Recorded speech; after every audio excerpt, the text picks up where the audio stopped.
Welcome to the Cyber Insider, Emsisoft's podcast all about cybersecurity. Your hosts today are Brett Callow, threat analyst here at Emsisoft, and I am Luke Connolly, partner manager. Today's guest is David Shipley. David's a recognized global expert in cybersecurity, regularly speaking at events around the world and interviewed in the media to address cybersecurity stories and topics. David is CEO and co-founder of Beauceron Security, founded in 2016 with more than 700 clients across North America, Europe, and Africa.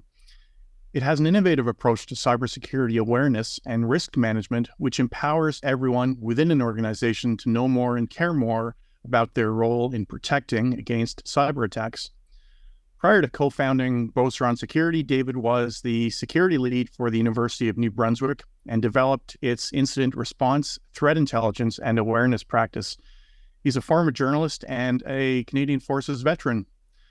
Welcome, David, and maybe we can start by you telling us how you got into security awareness training and how the requirements for the training changed over time. Thank you so much, Luke, and it's a pleasure to join you and Brett. So I'm an accidental cybersecurity professional. I have been a proud Canadian Forces soldier. I'm an ex-tanker, an 8th Hussar, for those familiar with Canadian regiments. Then I became a newspaper reporter, which was a passion I had since I was a kid and loved it. And then saw the writing on the wall for newspapers in 2008 and made the jump to the university I had studied at and joined the digital marketing team. And I had the best work-life balance of my entire career. It was a magical time. It was amazing. And I was getting paid twice what I made as a journalist for half the hours. And, it was part of a mission that was amazing and really enjoyed that. And on Mother's Day, 2012, my life changed. I got a nasty email early that Sunday morning from an activist group called Team Digital. And it said that they had, gotten into our internal systems and posted a co-op student password database and some non-public budget information. Oddly enough, it told us how badly we sucked, and then it signed off with hugs and kisses, Team Digital, which I thought was rather affectionate from a hacktivist group. I looked at this email and I said that this could be real. I raced back into the house, went downstairs, looked at the links, looked at Pastebin, looked real, and then I called my colleagues in the IT team. And that could have been the end of the story, but it wasn't. Because the next thing I said after I said, I think this is real, I said, how can I help?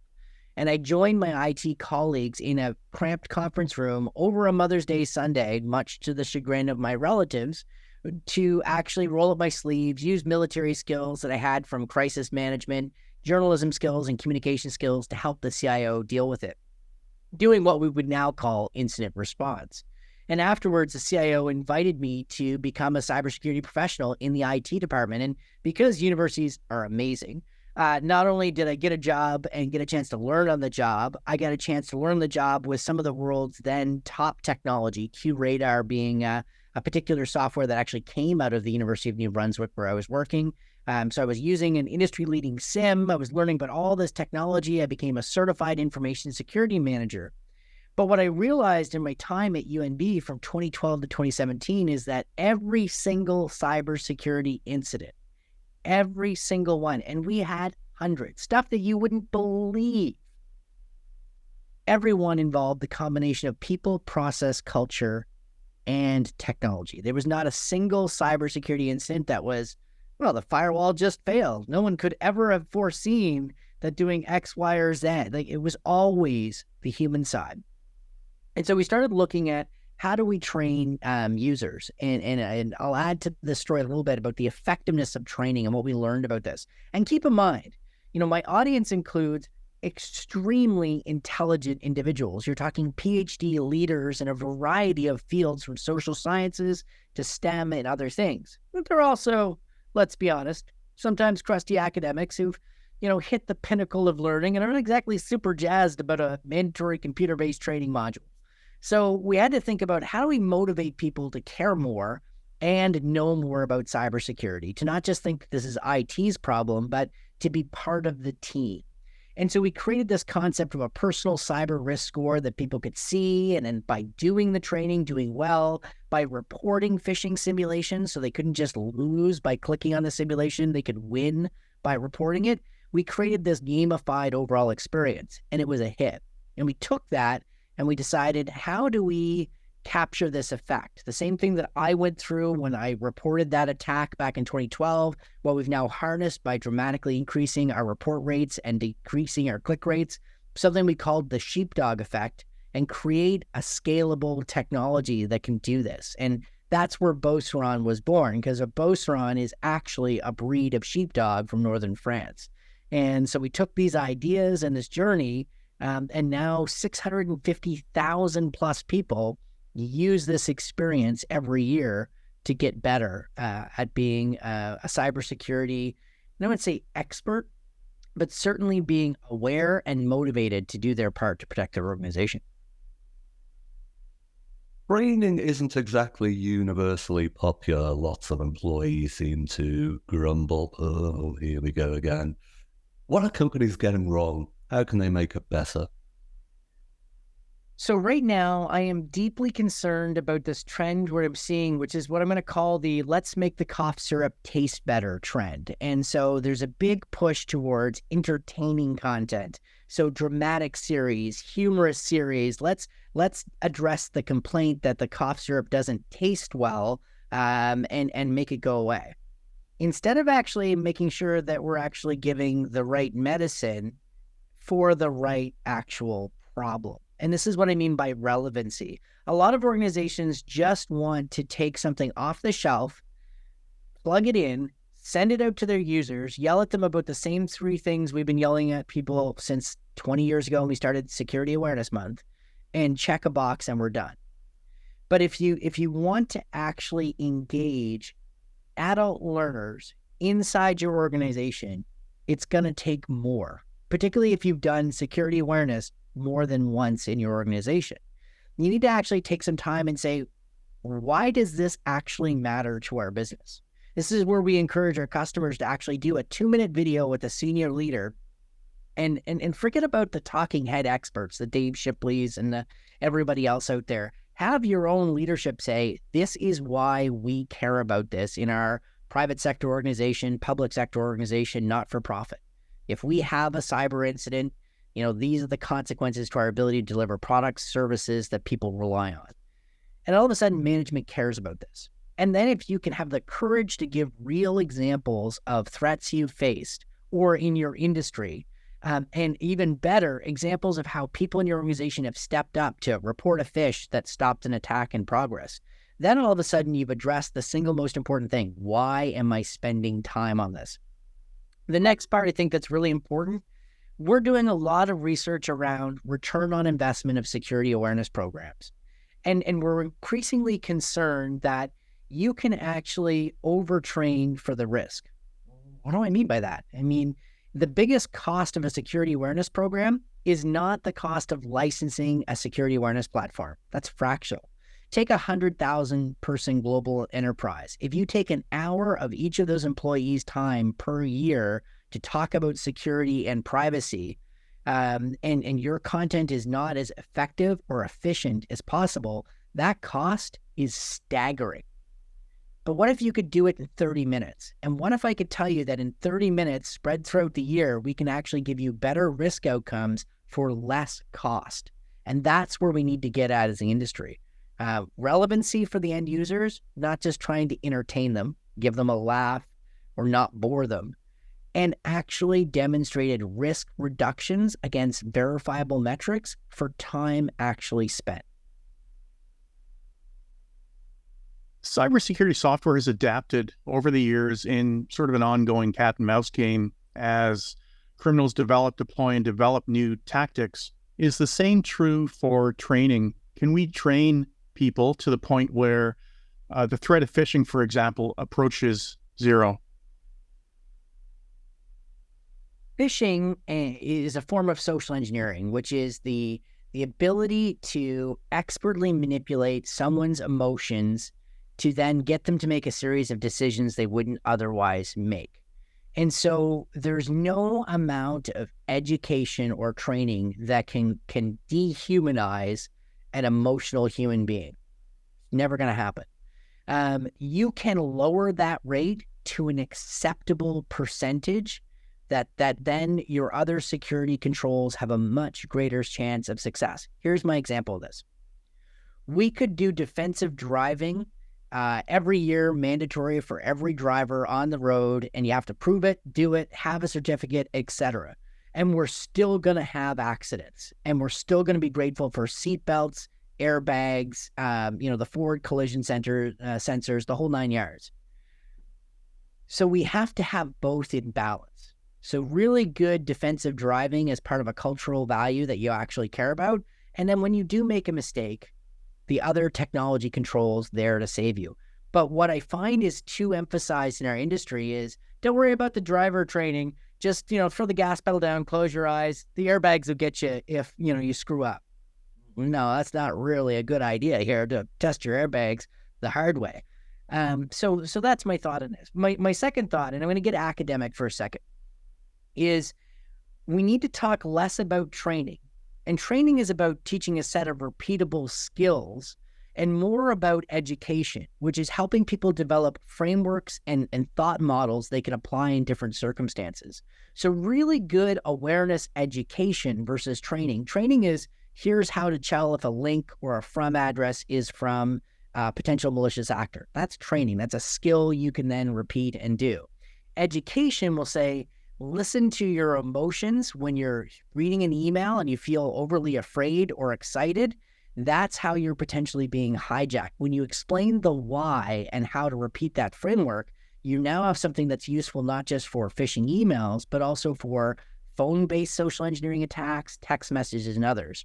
And I'll go one layer deeper. When you teach people about the risk-reward balance of technology, that there is no risk-free technology, when you teach them that cyber is all about being in control of the decisions you make about when, where, and how to use technology, they not only learn to avoid malicious actors, they also learn to make more informed decisions about how they use technology to help their organization accomplish its objective. And that is when we really hit peak value to an employee or a leader in an organization, because we're helping them do their job better, we're helping them make more money or serve the public. Sorry, I get super fired up about this stuff. Schneer once said that, and I quote here, training users in security is generally a waste of time. And he went on to say that the money could typically be used or better spent on other things. I assume you don't agree with that assessment. Now, Bruce is a very smart guy, very well respected, but obviously the most valuable asset in any organization is its people. It is the one sustainable competitive advantage that can be unique to every single organization.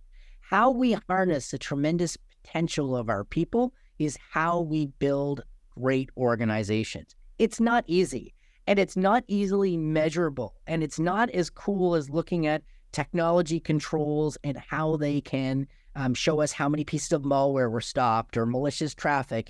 It's dirty, hard work. It's the messy, emotional side of things. And yet, I'll tell you this, in most technologists, when they look at cybersecurity, either they will explicitly say the following thing, or they'll implicitly believe it. And that following thing is this: our users are stupid, and you can't fix stupid. But here's the problem with that. If any given organization is full of stupid people, I'm not going to make a joke about dysfunctional democracy right now, but let's just take a regular business is full of stupid people. The single biggest problem for that business is no longer cybersecurity. It's full of stupid people. But most organizations are not full of stupid people. They're full of very intelligent, inspired people. And when we actually measure user attitudes, which is part of the work that we do, 90% of employees, before they started the training program, say they want to do the right thing. So they already have the initial motivation. Now you need to meet them where they are. So is there a limit to training? Yeah, there is a limit to where training is. Is there more to be done on education? Absolutely. Because again, it's a difference between teaching a repeatable, definable skill set and teaching people frameworks and tools. And the other thing is, we can't just solve cyber risk with technology or with training/education. We also have to have culture. And you hear a lot of people use the word security culture. But security culture is more than just we deployed an awareness platform. We have a security culture. It's how do your executives value, incent, and talk about security in your initiation of new processes, projects, or technologies for your business? How do you celebrate when people do the right thing, even if that means that it's going to cut into your profit margins because long-term this is better for the business? And how do we build cultures that recognize that risk reward requires good, thorough debate and discussion? So that's kind of my answer back to Bruce, is that, there is a value, a return on investment for every single thing we do in cyber risk management. We currently spend about 1 cent of every cyber dollar on the human side. I think we can do better. In terms of risk, do you think that there's a sweet spot that cyber criminals target and that therefore is in need of security awareness training? So, for example, are small companies at greater risk than large companies, or private companies over government organizations? Well, I think the numbers we're seeing coming out of ransomware attacks against healthcare and our experience in healthcare demonstrate this is an area that's prime for security awareness, education, and motivation as a risk reduction measure. And why do I say healthcare specifically? Number one, they never are going to be in a position to implement enterprise security controls to the same way that a bank or a telco or somebody else can do, because slowing down nurses logging into a workstation can actually influence patient care. So how they do the application of security controls has to be mitigated against the real human safety and life outcome stuff that's unique to healthcare. And what do we know about awareness? We know that awareness, while it can never get you to zero risk, I just want to be really, really clear, there is no silver bullet in the awareness work. What it can do is reduce your risk from certain things like phishing by as much as 80% within 90 days. And a sustained effort can keep that risk down below 5%, creating a much greater chance of success for your other security controls, regardless of the context. And we've had the privilege of working with numerous hospitals across the country. And, the one complaint that we got from users was not what we expected. We had created cybersecurity content specific to healthcare. We had used image and iconography and examples from healthcare settings. We had acknowledged the importance of timely patient care as the number one business, / organizational concern. The one complaint we got was at the time, the healthcare organization we work with hadn't deployed our mobile report a phish button. And so doctors and others were complaining they couldn't get their points on their score because they were trying to report it on the mobile and they weren't seeing how easy it was to do. So when we deployed the button, people could actually get rewarded and acknowledged for winning at the game. And it was a welcome kind of fun new thing to deal with, even in the midst of deploying in the pandemic. So that's the organization that I would love to see much more work done. And it's an organization that is culturally aligned to continuous learning and development and does things like safety and hygiene moments and other things, of which cybersecurity can simply be another consistent way of delivering good quality patient care. Most phishing emails suck. They're not sophisticated. They don't look legitimate. Why are people clicking on them? And as you said, most people aren't stupid, yet these very obviously fake emails still do get clicked. So I am an amateur neuroscientist, and I happen to have many, many smart friends in the social sciences, and we've had this very interesting discussion. And the first thing that came to my mind, and Michael Joyce was the first one, he runs the human-centric cybersecurity partnership out of the University of Montreal, and he's currently working on his PhD. And he reminded me that thinking takes calories. And I was like, what do you mean? It's like, well, your brain burns calories to think. And over human evolution, we developed automated systems that would reduce the amount of calories we need to burn when we saw familiar information. We would fill in the blanks. We would have that automated decision-making process. So we didn't have to go to that deeper, more calorie-intensive neocortex that would actually discuss and debate and look at those things. So what happens is human biology starts playing a role in information processing. Just kind of stunning when you stop and think about it. Yeah. When you're tired, when you're hungry, you are much more likely to get into automated decision-making mode. And your brain will fill in the blanks. That Microsoft logo does not need to be perfect to look just enough that your brain's not going to bother processing the rest of it. Yeah, it's the Microsoft logo. I've seen this before. Yeah, this looks like from the IT help desk. I'm not going to scrutinize this before. I'm going to be efficient with my time. Looking at the other end of the threat spectrum, what are some of the more sophisticated threats out there, and can they be mitigated with proper awareness?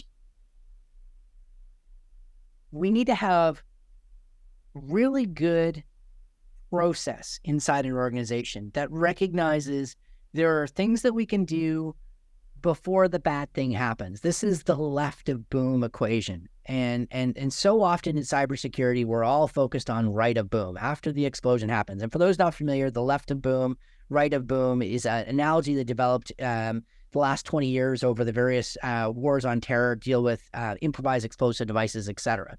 And when militaries were trying to understand what are the things we could have done to prevent that IED incident from happening in the first place versus how we react during the incident and after the incident. The reason, by the way, Beauceron's logo faces left, which is one of the few logos that actually does that, is because we want to focus on left of boom, the maximizing the preventative possibilities. So avoiding people clicking on links is one thing. Getting them to report attacks so that you see what's getting by your email filters and even tell you after they've fallen victim is all about trying to minimize or prevent the boom as much as possible. So that's really, really important on that side. But process goes beyond just having good training in place. It also means practicing your incident response. So people actually at the executive level do tabletops and make tabletops that make you have that hard swallow moment. What do I mean by that?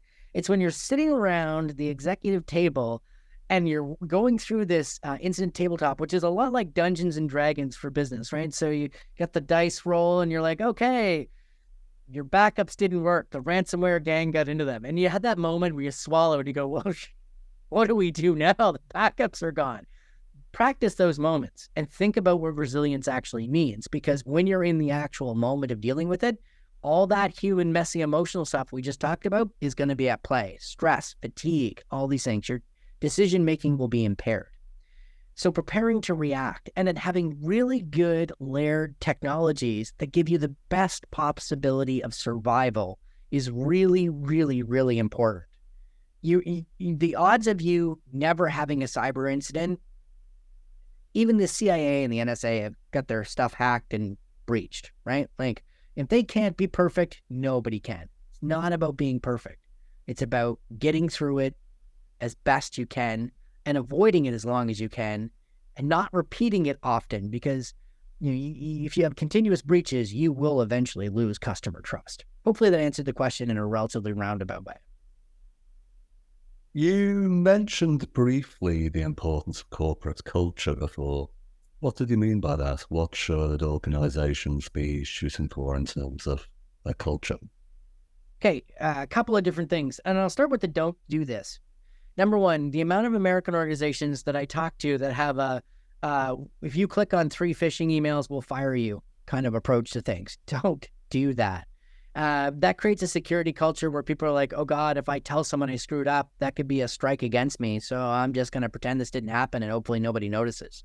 It's a super bad idea. By the way, also, if you're only tracking simulations, which seem to be what majority of organizations do when they have this execute on 3 strikes policy, and they're not actually tracking the real clicks, you're setting yourself up for all kinds of hilarious failure, because your real clicks actually require you to do more work and investigate and close incidents. And if you're not holding people accountable to those, but you're getting them for clicking on the simulations, how is that fair?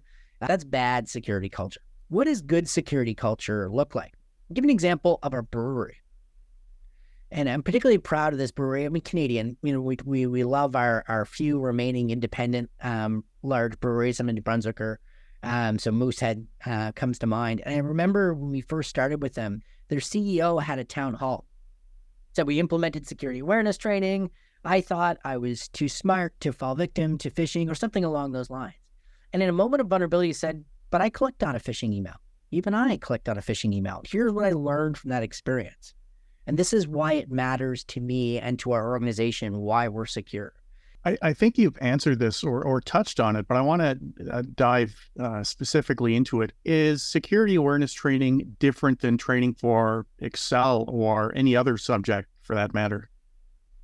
I think there's an element of security awareness that's pure training, where you're showing people how to use tools and be successful. So, for example, when we onboard employees at Beauceron, we show them how to set up their password manager.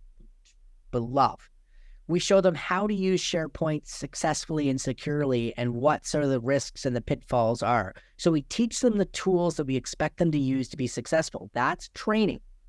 And then we spend time educating people about cybersecurity and teaching them why cybersecurity is an issue, how the cybercrime industry is a problem, what are the limitations of our options for dealing with this, and why they actually matter.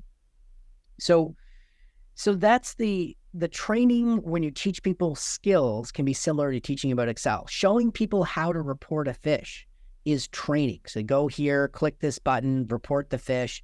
But when you tell them why and the difference it makes and how they're helping the organization, you're educating. Moving onwards, AI, what role do you think that will have when it comes to cyber risk and training? Yeah, let me delineate between a couple of different things. First of all, we don't actually have artificial intelligence in the sense that the way that sci-fi talks about like a generalized intelligence that's equivalent to humanity. That's I think, therefore I am. That doesn't exist yet. When it does, we're going to have a whole other set of problems, but it doesn't exist. We have two different ways for machines to solve problems. We have what I consider good old-fashioned machine learning, which seems weird to say, but it's just really well understood ways of applying statistical probability and computation against problems. And that has been used for years in all kinds of beneficial ways in all kinds of technologies. And then we have this hilarious generative AI shenanigan that's playing out. And the reason I say generative AI shenanigans is that 1 out of 5 times, this thing can be not just wrong, not just comically wrong. I mean, it makes stuff up like a 5-year-old caught with his hand in the cookie jar. Like, I mean, there's been examples of New York Times reporters actually quizzing it about a restaurant, and it made up a restaurant location and then tried to gaslight the reporter to make it seem like it was real. Generative AI and this large language learning mess is 2023's answer to blockchain and crypto bros a couple of years ago. There's going to be a lot of money blown on this before we actually figure out where the value lies. And I really encourage people to read this academic paper. You'd be like, oh, that sounds like fun, David. But it is. It's actually a really good paper. It's called On the Limitations of Large Language Models, or LLMs. It's called Stochastic Parrots, and it's what got 2 Google AI ethicists fired. But they do a really good job of picking apart this Wizard of Oz technology that we're all obsessed about. So AI is in the form of machine learning, and generative AI can be used some beneficially for cybersecurity. I think there's a lot of snake oil being sold right now as, you know, the next big thing, because cybersecurity does tend to sell a lot of snake oil, truth. But criminals are also figuring out new ways to use AI to skill up. I mean, if you're not a natural English as a first language speaker, boy, did you just get your grammar improved. And the old advice of look for typos and grammar errors and poor syntax, just go out the window for phishing emails. So like, expect much more eloquent phishes. But also the ability to harvest information to build psychographic profiles on a Luke Connolly, a Dave Shipley, or a Brett Callow is getting much more interested. I know that you've addressed this, but I sort of want to force the issue with a scenario. There have been reports of threat actors calling tech support lines, posing as company executives, and they request configuration changes that compromise security. A scenario like a young tech support technician gets a call and there's an irate person at the end of the line. They say they're a VP and I need MFA turned off right now.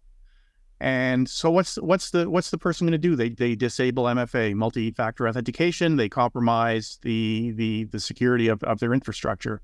If tech support can be bamboozled by social engineering, what hope can average users have against this kind of attack? Well, first of all, this goes back to the culture question that Brett was asking. And so when we look at how help desks are measured for their performance, and we look at all the industry best practices, the client satisfaction level, the turnaround time, how efficiently we solve this problem. Nowhere in a lot of these frameworks have I seen the help desk agent challenge the veracity of what is being claimed in the ticket as an actual value or outcome that gets celebrated. And so that's what we actually have to change when we talk about culture, is that you actually have a help desk that feels safe psychologically and employment-wise, going, hey, Mr. VP, I am Mrs. VP, I am sympathetic to your problem. We're going to have to do a few things together, though, because this is a common way that we could actually get attacked. I know this is going to slow things down. I know it's inconvenient, but I have to be safe, and I know you want to protect the organization as well. Let's do this together. And then we have to train people around that instead of just ticket friggin' close times.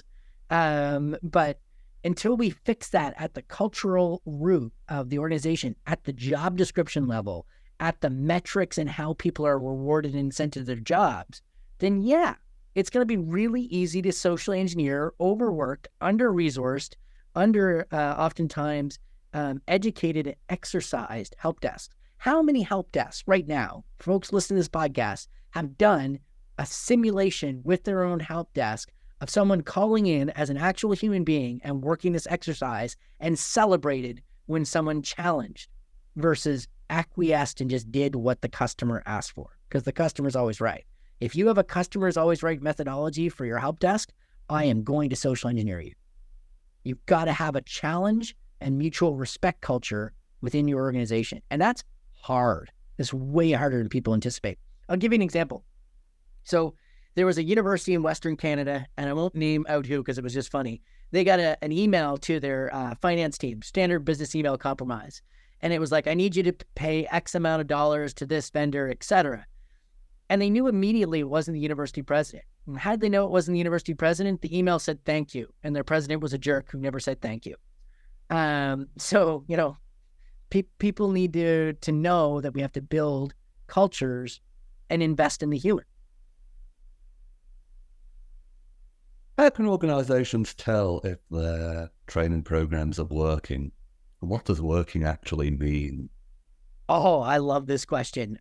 So oftentimes organizations are solely focused on metrics like completion. So the activity was assigned and X amount of people completed it, but they never go back and measure outcomes. This is where I'm so frustrated right now. There's so much data we could actually look at. For example, malware encounter rate. Did we actually have less people encounter malware that could stop by our AV before it could happen? And did we have less malware incidents and more people reporting malware concerns to the organization? Those are all measurable metrics of outcomes we could do. How many people engage the security team to ask a question or improve a best practice? How many phishes were reported, both simulated phishes as well as real ones? And the real ones, there are cool ways that we've pioneered to actually automate this and give people feedback on what they're reporting, which is awesome. The most important metric for a security awareness campaign that includes phishing simulations is not the click rate. It's the report rate. How many of your employees did the right thing? And if you can get that number to 50 plus 1, it means that you are more likely than not to know about an attack as it's happening and potentially get on top of it than anything else. And if you can get that rate to 70%, you've really built your resilience. And where does that play out? When I did the work at the University of New Brunswick that led to Beauceron, one of the first ransomware attacks to hit a Canadian university and go public happened in Western Canada, and they paid. It was like $20,000. I mean, huge bargain nowadays. We saw attacks with malicious attachments against our university go from $125,000 a month. Keep in mind, faculty and staff 3,000, students about 15,000 at the time. So, 5 malicious phishes per head, roughly. And they actually saw that number go to 1.25 million. Now, our email filter was good, but it was only about 95 to 98% accurate at stopping the stuff at the border. Now, a 2 to 5% leakage rate of 125,000 malicious attachments is one problem. A 2 to 5% leakage rate of 1.25 million, whole other problem. And yet we didn't have a catastrophic incident. Why? Because we did lower our click rate. We went from 33% falling victim to any simulation I'd send out to less than 5%. But we also dramatically increased the percentage of people spotting and reporting phishes. So that's how we can do a better job of measuring outcomes. And also, for the love of God, be kind to your people and don't assign 2 hours worth of training a year. I can guarantee you, 30 minutes. 30 minutes a year spread out over a couple of touch points will get you far further ahead than annoying the hell out of your users. You don't need a giant library of unlimited content. Despite what many vendors are trying to sell you, you need 30 minutes of good content, and ideally, your own content in that mix. How often should companies be thinking about running awareness training? Like, is it a monthly thing? Should they do it annually? So what we've seen from some of our research is that top of mind generally slides after 90 days. So if you're just doing the annual mandatory come in for your cybersecurity training beating, I just have to be funny about this, once a year, and then we're occasionally going to phish you maybe once or a couple times a year or 4 times a year, you're not cutting it. You'll ideally, at a minimum, you've got your refresher training that's happening and then continuously phishing at least once a month. So you get people have an opportunity to learn and see and engage. Cool thing about this is when you tell people we randomly phish, and by the way, don't blind phish your users, that pisses them off. Tell them you're phishing them. Benefit of that is they start suspecting things in their inbox. That's exactly what you want them to do. Whether or not they're worried about Ivan the Russian hacker or David, that pain in the butt from IT that does phishing simulations, I don't care. I'm getting the behavior outcome I want. They're slowing down. They're thinking this could be a test. So once per month has been the balance of keeping them on their toes versus annoying managers, directors, and others. So once per month, the simulations, our most effective clients do a quarterly touch point, 5 to 10 minutes on a topic. And here's the thing, rotate between what's in it for the business and what's in it for me. The what's in it for me being talk about tax season fraud in March. Don't always just be about what they have to do to protect the company. Don't be the Initech of cybersecurity awareness, where you've got the sign, is it good for the company? Is it good for your people, and can they be more secure? Final question, and it's one we ask everybody. Should companies be free to choose whether or not to pay ransoms, or should there be a ban, or if not a ban, at least some restrictions? Oh my God, this has been a point. I hate when companies pay ransoms. The only organization I give a reasonable hall pass to are healthcare organizations where life and death decisions have to be made based on the availability of patient data. I really can't say, oh, for the love of God, don't pay. Because that can literally outcome either life years or life or death decisions. So healthcare is getting a hall pass. All the rest of you, ouch. Come on, let's not do this. But what I've come up with in Canada as an idea, and I'm pushing for as a policy, is a balance between this whole debate of pay, not pay. It's a federal registry of ransomware payments. So if you're going to pay, you have to register the Bitcoin address, the payment method, the amount, the group, etc. And you've got to provide this data to the federal government. They'll keep it secret. They're not going to publicize it, etc. But they actually get an accurate measurement of what's happening. Now, what gets really cute is organizations will think twice about paying the thing just because they have to report it. And they're like, oh, gee, do we really need to pay this ransom? I mean, it's going to get reported to the federal government. There could be some questions back on this. You know what? This is optional. This is a nice to do. We don't have to do this. Away we go. And lastly, for the love of God, stop paying the ransoms where the criminals took your data and they pinky swear they're going to delete it. What a joke. I mean, at least the most honest thing that came out of the casino breaches this year was Caesar saying, we paid them some money. We don't know if they actually got rid of the data, but we're hoping they did. Like, that was the most honest, genuine answer I've seen so far to the pay after your data has been extorted. That's the least reasonable payment method in my mind. But those are my thoughts on it. And with that, I'd like to thank you, David, for joining us today. It's easy to look to technology for solutions to the threats that cyber criminals pose, but we also need to consider people in process, and security awareness training is an integral component of a balanced defensive position.